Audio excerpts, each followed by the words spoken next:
To you by NBC bearing, भारताची पहिली bearing उत्पादक. माननीय आयुक्त श्री सौरभ राव यांच्या माध्यमातून आज बैठकीचं आयोजन केलं होतं आणि प्रामुख्यानं ओवळा माजिवडा विधानसभा मतदारसंघात आणि ठाणे महानगरपालिका क्षेत्रातील विविध विकास कामांसंदर्भात आढावा घेण्यात आला.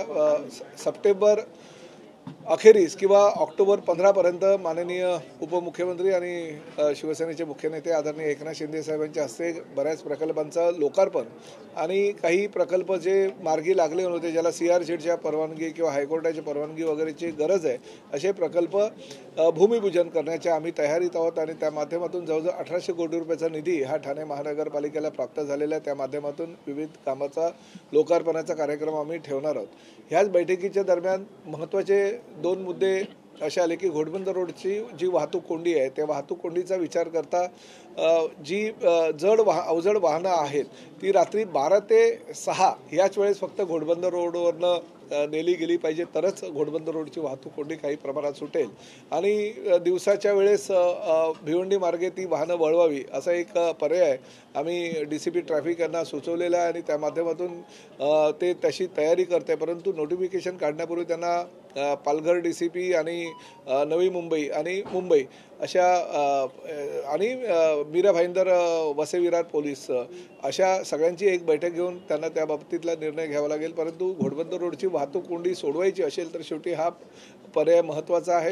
पुढे भविष्यामध्ये आम्ही गायमुख ते फाउंटन हॉटेल 60 मीटरचा रस्ता करतोय, परंतु तत्पूर्वी घोडबंदर रोड हा सुद्धा आम्ही 60 मीटरचा आता वाईड करतोय. 9 मीटरचे सर्व्हिस रोड आम्ही मर्ज करतोय मुख्य घोडबंदर रोडमध्ये.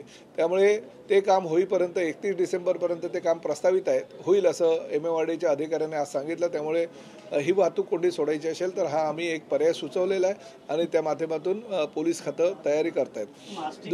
दुसरा महत्त्वाचा मुद्दा, ठाणे महानगरपालिका क्षेत्रामध्ये भटक्या कुत्र्यांची संख्या फार मोठ्या प्रमाणात आहे आणि ह्या भटक्या कुत्र्यांच्या विरोधामध्ये अनेक सोसायट्यांच्या लोकांनी, अनेक नागरिकांनी सुद्धा तक्रार अर्ज लोकप्रतिनिधी म्हणून मला दिला आहे, महापालिका प्रशासनाचे प्रमुख म्हणून आयुक्तांना दिलेला आहे. म्हणून आम्ही असा निर्णय घ्यायचं ठरवलेलं आहे आणि तशा पद्धतीनं सकारात्मक प्रतिसाद आयुक्त साहेबांनी दिलेला आहे. गायमुखला 1 एकरची जागा, गायमुख म्हणजे ठाण्याच्या सुरुवातीच्याच एंट्री पॉईंटवर आणि त्याचबरोबर कल्याणवरनं येत असताना दिवा परिसरामध्ये साधारणतः 1 एकर आणि 2 एकर जागा ही डॉग्स होम याच्यासाठी आम्ही प्रस्तावित करतोय, जेणेकरून काही स्वयंसेवी संस्थांच्या मदतीनं त्या जे श्वान आहेत त्यांना खाण्यापिण्याची व्यवस्था आणि इतर काही त्यांना जर आजारी असेल तर त्याची व्यवस्था त्या NGOच्या माध्यमातून आम्ही करणार आहोत. जागा फक्त महापालिकेनं उपलब्ध करावं असं मी सूचना आयुक्तांना केलेल्या आहेत आणि आयुक्तांनी सकारात्मक प्रतिसाद देऊन त्याला मान्यता द्यायचं ठरवलेलं आहे. प्रामुख्याने हिरानंदन इस्टेटजवळ एक 7000 मीटरचा सुविधा भूखंड महानगरपालिकेच्या ताब्यात आलेला आहे आणि त्या भूखंडावर ठाणे महापालिका क्षेत्रातील 3रं नाट्यगृह व्हावं अशी घोडबंदर वासियांची मागणी असल्याकारणानं जसं गडकरी रंगायतन आहे, काशीनाथ घाणेकर आहे, तसंच घोडबंदर रोडला एक नाट्यगृह प्रस्तावित आम्ही करतोय आणि आयुक्त महोदयांना आम्ही सांगितलेलं आहे की शक्यतो ह्याच वर्षामध्ये त्याचं 3री घंटा मी असं म्हणणार नाही, परंतु भूमिपूजन त्याचं एकनाथ शिंदे साहेबांच्या हस्ते व्हावं यासाठी आम्ही प्रयत्न करतोय. अनेक प्रकल्प जे ठाणे महापालिका हद्दीतील आहे त्याला चालना आयुक्तांनी दिलेली आहे आणि साधारणतः पुढल्या 1 ते 1.5 महिन्यामध्ये ते सगळे लोकार्पण केले जातील. ठाणे महापालिका क्षेत्रामध्ये भाईंदर पाड्यापासून साधारणतः 13.7 किलोमीटर हा परिसरामध्ये पहिल्या टप्प्यातलं पॉट टॅक्सी चालवण्याचं प्रेझेंटेशन आम्हाला त्यांनी दिलेलं आहे. त्यांनी मी सर्वे केला. त्या सर्वेमध्ये जवळजवळ 53 किलोमीटरचा परिसरामध्ये पॉट टॅक्सी निर्माण होऊ शकते. 76 स्टेशन त्या ठिकाणी होऊ शकतात. पहिला जो 13.7 किलोमीटरचा आहे त्या टप्प्यासाठी 1000 कोटी रुपये खर्च त्यांना अपेक्षित आहे आणि 30 वर्ष ते PPP तत्वावर तो प्रकल्प चालवणार आहोत. एका प्रवाशाकडून 30 रुपये अशा पद्धतीचं ते तिकीट दर आकारणार आहेत. ज्या ठिकाणी मेट्रो पोहोचू शकत नाही म्हणून मेट्रोला connecting pod taxi, internal metro जी शिंदे साहेबांनी मंजूर केलेली आहे सेंट्रल गव्हर्नमेंटच्या मान्यतेनं, त्यामुळे इंटरनल मेट्रो आणि मेट्रोला जोडणारी पॉट टॅक्सी हा भविष्याची काळाची गरज आहे. म्हणजे पॉट टॅक्सीचा उपयोग रिक्षासारखा सर्वसामान्य प्रवासी करू शकतो, कारण दर 1.5 ते 2 मिनिटांनी त्याची पॉट टॅक्सी तुम्हाला तुमच्या हव्या असलेल्या एक साधारण 100-200 मीटरच्या अंतरावर मिळणार आहे. त्यामुळे पॉट टॅक्सी हा पर्याय आम्ही स्वीकारलेला आहे. त्याचं लवकरात लवकर भूमिपूजन करायचा सुद्धा आमचा प्रयत्न आहे. त्यांनी जो प्रकल्प अहवाल दिला त्यामध्ये 1 मार्च 2026ला आम्ही सुरुवात करू आणि 1 मार्च 2028ला आम्ही लोकार्पण करू असं त्यांचं म्हणणं आहे. परंतु आयुक्त महोदयांचं आणि माझंही असं म्हणणं आहे की शेवटी कुठलाही प्रकल्प राबवत असताना त्याची विश्वासार्हता आणि सुरक्षितता आमच्या दृष्टीनं महत्त्वाची आहे. परवा जे मोनोजॉब रेलचं प्रकरण घडलं त्यामुळे सुरक्षितता प्रवाशांची फार धोक्यात आली होती. तसा प्रकार पॉट टॅक्सीच्या बाबतीत घडू नये आणि आर्थिक गोष्टी नाही तो परिपूर्ण असला पाहिजे. कारण PPP तत्वावर प्रकल्प राबवत असताना त्यांनी आर्थिक व्यवहारता त्या कंपनीची आहे का ही पण तपासावी लागणार आहे. सेंट्रल गव्हर्नमेंटची परवानगी त्याला आहे का. सेंट्रल गव्हर्नमेंटची परवानगी असेल तर मग त्यांनी तसा प्रस्ताव आयुक्त महोदयांकडे सादर करावा आणि त्यानंतर राज्य सरकारची परवानगी घेऊन आम्ही त्या प्रकल्पाला मान्यता देऊ. परंतु त्यांच्या मतानुसार माननीय केंद्र सरकारची त्याला मान्यता आहे. कारण मी स्वतः पॉट टॅक्सीचा प्रकल्प हा गुजरातला जाऊन बघून आलो. बडोदा येथे आदरणीय पंतप्रधान नरेंद्र मोदी यांच्या सूचनेनुसार जी पॉट टॅक्सीचा पहिला प्रकल्प बडोदा येथे आमचे वाहतूक मंत्री आदरणीय नितीन गडकरी साहेबांनी त्यांना चालू करायला दिलेला आहे आणि तो जवळजवळ प्रकल्प आता पूर्णत्वास येतो आहे. म्हणजे केंद्र सरकारची परवानगी असल्याखेरीज तो प्रकल्प होऊ शकत नाही. त्यामुळे सगळी काही प्रक्रिया पूर्ण करून ते प्रेझेंटेशन जे आहे ते प्रशासक म्हणून आयुक्तांना त्यांनी सादर करायचं आणि त्यानंतर राज्य सरकारची परवानगी घेऊन आम्ही पुढील योजना किंवा पुढील तो पॉट टॅक्सी ठाण्यामध्ये कुठून कुठे चालवावी याचा आम्ही निर्णय घेणार आहोत. मुंबईवर ते माझेवाड्यापर्यंत जे रस्ते खराब आहे वार्षिक देखभालीसाठी जे टेंडर काढलं असतं ते टेंडर 6 महिने गेले निघाले नाही आणि जे मिटीनेचा घोटाळा केलेला आहे त्या कंपनीला देणार जाणार असल्याचं आता सांगितलं जातं. का वाटतं येणाऱ्या काळात 6 महिने झाल्या ऑनलाईन नाही बघा, कोणाला ते टेंडर दिलेलं आणि कोणाला नाकारलेलं याची कल्पना मला नाही आहे. परंतु मिठी नदीचा ठेकेदार असू द्या की कुठलाही ठेकेदार असू द्या, जर त्यांनी योग्य प्रकारे काम महापालिका हद्दीत केलं नाही तर त्याला ब्लॅकलिस्ट इथेही करण्यात येईल. भले मिठी नदीमध्ये त्याला ब्लॅकलिस्ट केलं म्हणून इथेही जर आता एकदा वर्क ऑर्डर दिल्यानंतर आपल्याला करता येत नाही, पण काम जर केलं नाही तर त्याला निश्चितपणे ब्लॅकलिस्ट करता येईल आणि कुठल्याही प्रकारे खड्डे बुजवण्याच्या कामामध्ये माननीय आयुक्त महोदय कॉम्प्रोमाइज करणार नाही. गणपतीपूर्वी ठाणे महापालिका हद्दीतले सगळे खड्डे बुजवले जातात. पण सर प्रत्येक वेळेस पाहिलं जातं की 2 दिवस किंवा त्यापेक्षा जास्त जर पाऊस झाला तर रस्त्यांवर मोठ्या प्रमाणात खड्डे होतात आणि याच्यामुळे वाहतूक कोंडी मोठ्या प्रमाणात होते. त्यामुळे याच्यावर या पावसाळ्यामध्ये काही उपाययोजना होणार आहेत का? कारण पावसाळ्यापूर्वीची कामं देखील याच्यामध्ये देखील काही अभाव मास्टिंग टिकत नाहीये, त्यामुळे क्वालिटी राहत नाहीये, त्यामुळे तो त्या ठिकाणी आयुक्त साहेब सांगतील ऍक्सिडेंटचे प्रकार देखील वाढलेले आहेत. यामध्ये आपल्याला कल्पना असेल की आपण मान्सूनचे अगोदर एक डिटेल प्लॅन तयार केला होता आणि MMRDA, नॅशनल हायवे, MSRDC किंवा ठाणा म्युनिसिपल कॉर्पोरेशन हे जे 3-4 इम्प्लिमेंटिंग एजन्सीज आहेत यांच्यामध्ये समन्वय ठेवून एकमेकांचं जे काम आहे, रस्ता कोणाचाही असो कोणाच्याही ताबेचा असो, यावर मुख्य संनियंत्रण ठाणे महानगरपालिका याच्यामार्फत आपण ठेवत आहोत. माननीय उपमुख्यमंत्री महोदय त्यांचा सतत या विषयाबद्दल आढावा असतो. माननीय परिवहन मंत्री महोदय ते स्वतः फील्डवर आमच्याबरोबर फिरतात आणि यामध्ये जे चॅलेंजेस आहेत ते आपल्या समोर आहेतच. मान्सूनच्या दरम्यान मास्टिक टिकट नाही किंवा मान्सूनच्या दरम्यान आपण ब्लॅक टॉपिंग जे करतो तो वाहून जातो. त्याचं कारण असं आहे की व्हेक्युलर डेन्सिटी खूप जास्त आहे आणि म्हणून सतत त्यामध्ये क्रॅक्स पडतात.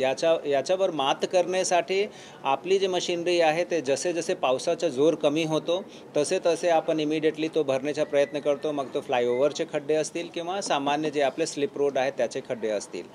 माननीय डेप्युटी CM सरांनी तसेच माननीय परिवहन मंत्री महोदयांनी स्पष्ट निर्देश दिला आहे की गणेशोत्सव सुरू होण्याचे अगोदर महापालिका क्षेत्राचे सगळे रस्ते खड्डेमुक्त असले पाहिजे. सुदैवाने आता जे आपल्याकडे रेड अलर्ट, ऑरेंज अलर्ट होता तो मंदावला आहे. याच्या पुढे फक्त येलो अलर्ट किंवा ग्रीन अलर्ट दिसतोय. आतापर्यंत IMD कडून जे आम्हाला रिपोर्ट प्राप्त झालेली आहे 27 ऑगस्टपर्यंत, या दरम्यान निश्चितरित्या आम्ही जे सगळी एजन्सीज आहेत ते एकमेकांचा समन्वय साधून खड्डे आम्ही बुजवणार आहेत.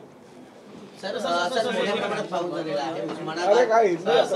धाराशिव या ठिकाणी मोठा पाऊस पडलेला आहे, त्यामुळे ओला दुष्काळ जाहीर करा असं तिकडे नाही बघा, पूर्ण महाराष्ट्रातील शेतकऱ्यांचं आणि शेतकऱ्यांचे जे प्रतिनिधी आहेत त्यांचंही म्हणणं असं आहे. परंतु शेवटी ह्याबाबतचा निर्णय जो आहे माननीय मुख्यमंत्री, दोन्ही उपमुख्यमंत्री आणि कृषी मंत्री घेतील.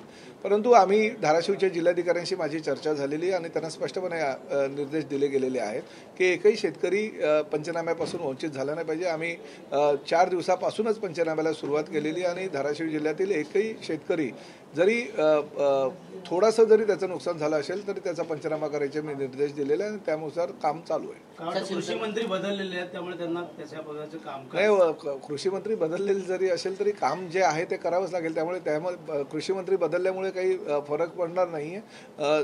चांगल्या प्रकारचं जे काही सर्वसामान्य शेतकऱ्यांना अपेक्षित राज्य शासनाकडून मदत आहे ती केली जाईल. सर, शिवसेना भवनाच्या बाहेर बॅनर लागलेले आहेत. ठाकरे ब्रँड कोमात, देवाभाऊ जोमात अशा प्रकारचे बॅनर लागलेले आहेत. बीएससीच्या जे काही निवडणुका झालेल्या आहेत त्याच्यामध्ये ठाकरे बंधूंना जो काही अपयश पत्करावं लागलं याच्या संदर्भात हे बॅनर लागण्यात आले. नाही, ही वस्तुस्थिती आहे ना. आता तुम्ही ज्यावेळेस घोषणा करता युती होईल युती होईल युती होईल आणि घोषणा केल्यानंतर पहिलीच ज्या ठिकाणी युती केली त्याच्यामुळे तुम्हाला कल्पना आली की तुम्ही कुठे आहात याची आता तरी काळजी तुम्ही घेणं गरजेचं आहे. कारण सर्वसामान्य लोकांचा हा प्रश्न आहे की 25 वर्ष तुमच्या हातामध्ये सत्ता होती. सत्ता असताना तुमची बेस्टची युनियन सुद्धा तुमच्या हातामध्ये गेली अनेक वर्षापासून होती. परंतु ते असताना सुद्धा तुम्ही कधीही बेस्टच्या कर्मचाऱ्यांना न्याय देऊ शकला नाहीत, मुंबईकरांना न्याय देऊ शकला नाहीत. आज जे मुंबईमध्ये पावसाची परिस्थिती निर्माण झालेली आहे, मुंबई महापालिकेचा एवढा मोठा अर्थसंकल्प असताना, एका राज्याचा अर्थसंकल्प असताना सुद्धा आज मुंबईची 3-4 दिवसामध्ये काय परिस्थिती झालेली तुम्ही बघताय. त्यामुळे लोक नाराज आहेत आणि शेवटी विकास कामं करण्यामध्ये माननीय मुख्यमंत्री देवेंद्रजी फडणवीस आणि त्याचबरोबर दोन्ही आमचे उपमुख्यमंत्री एकनाथ शिंदे साहेब आणि अजितदादा पवार पायाची भिंगरी लावून दिवसरात्र मेहनत करत असतात. एक इन्फ्रास्ट्रक्चर कसं असावं महाराष्ट्राचं ह्यासाठी ते सातत्यानं धडपडत असतात. त्यामुळे महायुती जी आमची आहे त्या महायुतीवर लोकांचा विश्वास आहे आणि महायुतीच्या माध्यमातून येणाऱ्या महापालिकेच्या सर्व महापालिकेच्या निवडणुकीमध्ये आम्हाला यश आमचं प्राप्त होईल. सर, एकीकडे राज ठाकरे असं म्हणतायत की दोन्ही बंधूंची ताकद अजूनही म्हणजे मुंबईमध्ये आहे, मात्र पहिल्याच निवडणुकीला अशा प्रकारे अपयश येणं ही महापालिका निवडणुकीचा संकेत देत आहेत. नाही, महापालिका निवडणुका आहेतच आणि तुम्हालाही कल्पना आहे राज ठाकरे साहेब आज कालच्या बेस्टच्या पराभवानंतर सर्वसामान्य मुंबईकरांच्या कामासाठी माननीय मुख्यमंत्र्यांना भेटायला गेले होते. पण मुख्यमंत्र्यांच्या भेटीमध्ये कुठेतरी आता राज ठाकरे उद्धव ठाकरेंची साथ सोडून पुन्हा माहिती त्याची कल्पना मला विचारण्यापेक्षा त्यांनाच विचारणं हो. त्यांचा पक्ष आहे, पक्षाचे ते प्रमुख आहेत, मला विचारून काय होणार आहे. भाजपचे आमदार म्हणतात ठाकरे ब्रँडचा आता बँड वाजलेला तरी देखील आता त्यांची मुख्यमंत्री बँड केव्हाच वाजलेला आहे, आता ढोल वाजायचे बाकी आहे. ते महापालिकेच्या निवडणुकीमध्ये वाजतील.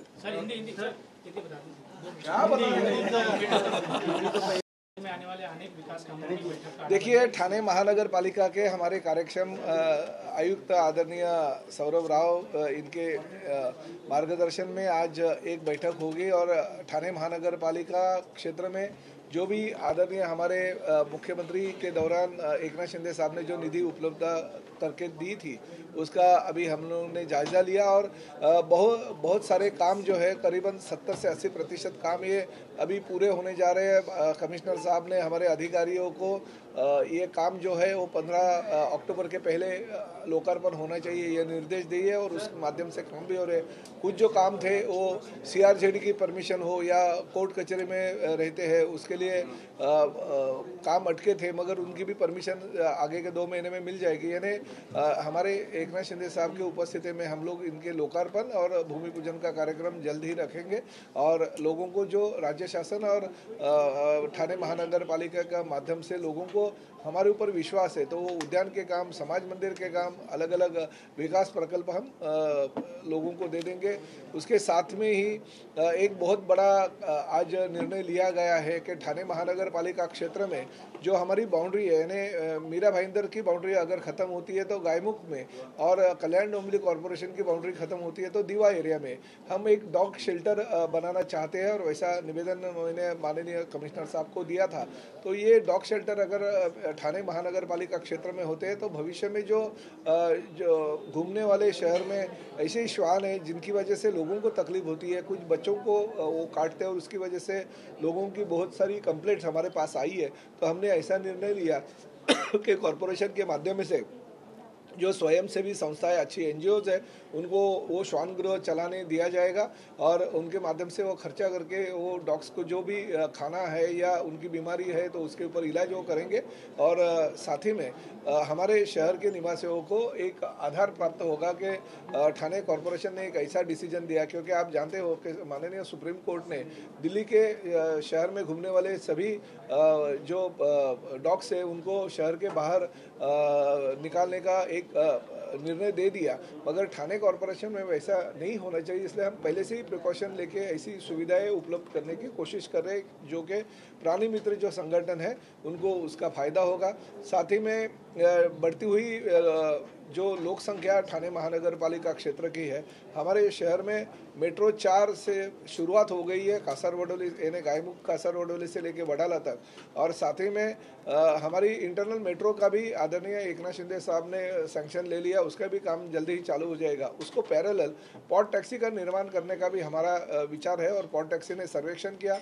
पहले टप्पे में 13.7 जो किलोमीटर का परिसर है उसमें, और साथ ही में 53 किलोमीटर का परिसर है कापुर बावड़ी तक, उसका सर्वेक्षण लेते हुए 76 हम लोग जो इसके पॉड टैक्सी के स्टेशन है ऐसा उन्होंने सर्वे हमारे पास में आज प्रेजेंटेशन दिया। उन्होंने करीबन पहले टप्पे में 1000 करोड़ रुपए का खर्चा उनको आएगा, और 30 साल में हर प्रवासियों से 30 रुपये लेते हुए वो इस सहूलियत लोगों को देंगे। मगर साथ ही में राज्य शासन का या ठाणे कॉरपोरेशन का 1 रुपये भी उसमें लगने वाला नहीं है।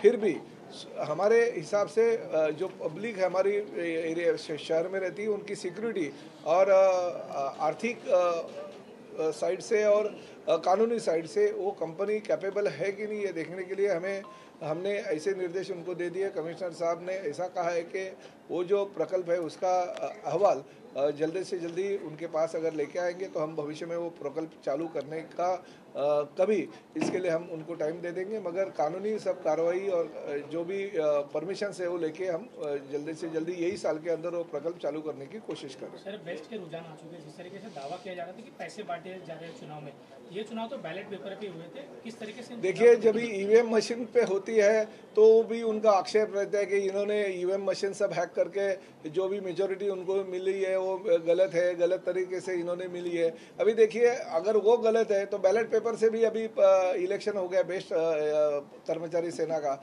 उसमें तो बैलेट पेपर थे, उसमें तो कोई आरोप करने का अभी टाइम ही नहीं है। मगर कैसे है कि कुछ भी माहौल बने नहीं का, जो मराठी भाषी के हिंदी भाषी के उसमें आपस में वाद विवाद निर्माण करने का, ये महाराष्ट्र है, महाराष्ट्र की संस्कृति है। महाराष्ट्र की संस्कृति इन ऐसे पार्टियों को कभी थारा नहीं देती है। अगर आपका कहना ऐसा ही होता तो पिछले 25 साल से मुंबई कॉरपोरेशन में आपकी सत्ता थी, आपने क्यों नहीं डेवलपमेंट की? क्यों आपकी वजह से इतनी साल सत्ता होने के बावजूद मुंबई में इतना पानी भर गया? तो आपने अपने आप के ऊपर देखना चाहिए। बेस्ट का जो संगठन था वो उनके हाथों में ही था। बहुत सालों के बाद में जो राव साहब की यूनियन है उनको अभी सत्ता मिली है, तो ऐसा नहीं है तो आपके पास सत्ता था ही तभी लोगों का आपने काम नहीं किया। और अभी सत्ता जाने के बाद में आप अगर बोलते हैं कि मराठी और हिंदी भाषी का वाद निर्माण करके ये मराठी लोगों की मुंबई हमारी मुंबई है, और उसके ऊपर अगर आप वोट मांगते रहेंगे तो लोग इतने पहले जैसे नहीं रहे। लोगों को पता है कौन विकास करता है और कौन खाली झूठे वायदे करता है। हमारी जो सरकार है, महायुति की सरकार, आदरणीय देवेंद्र जी फडणवीस, एकनाथ शिंदे साहब और अजित दादा पवार के नेतृत्व में बहुत अच्छा काम इस राज्य में कर रही है, और उनको देखते हुए लोग हमको वोट देते हैं। सर, कलम 131 के केंद्र में जो बिल लाया जा रहा है उसको लेकर अमित शाह जिस तरीके से पेपर फेंके गए तो उसको किस तरीके से नहीं, गलत है। देखिए, आज के परिस्थिति में अमित भाई शाह इस देश के 2 नंबर के नेता हैं। माननीय प्रधानमंत्री के बाद में देश उनकी तरफ देखता है, और ऐसा अगर एक नेता जो भी कलंकित मंत्रियों के ऊपर, जो भी कलंकित अगर कोई पंतप्रधान रहेगा या कलंकित मुख्यमंत्री रहेगा उसके ऊपर अगर भाषण देता रहेगा और वो अगर बिल वो पेश करते रहेंगे, उस दौरान अगर विरोधी पार्टी के लोगों ने जो पर्चे का तोड़ के फाड़ के जो फेंके वो गलत है। ये लोकशाही में ऐसी घटनाओं की निंदा करनी चाहिए। सुप्रीम कोर्ट में खड्डों को लेकर जिस तरीके सुनवाई चल रही थी उस दौरान भूषण कवरे ने फटकार लगाई है कि एक टोल नाके से दूसरे टोल नाके में जाने में अगर 11 घंटे लग रहे तो 150 रुपये किस लिए देना? जिस तरीके से ठाणे का परिसर आप देखते हैं तो खड्डों को भरने को लेकर नहीं, हमारे देखिए पूरे राज्य में बहुत सारे जगह पे ये खड्डों की परिस्थिति निर्माण हो रही है, मगर एकनाथ शिंदे साहब ने और हमने भी हमारा जो म्यूनिसिपल कमिश्नर है उनको गणपति के पहले पूरे शहर के खड्डे भरने की निर्देश दिए और वो हिसाब से वो काम कर रहे हैं। Brought to you by NBC bearing, भारताची पहिली बेअरिंग उत्पादक।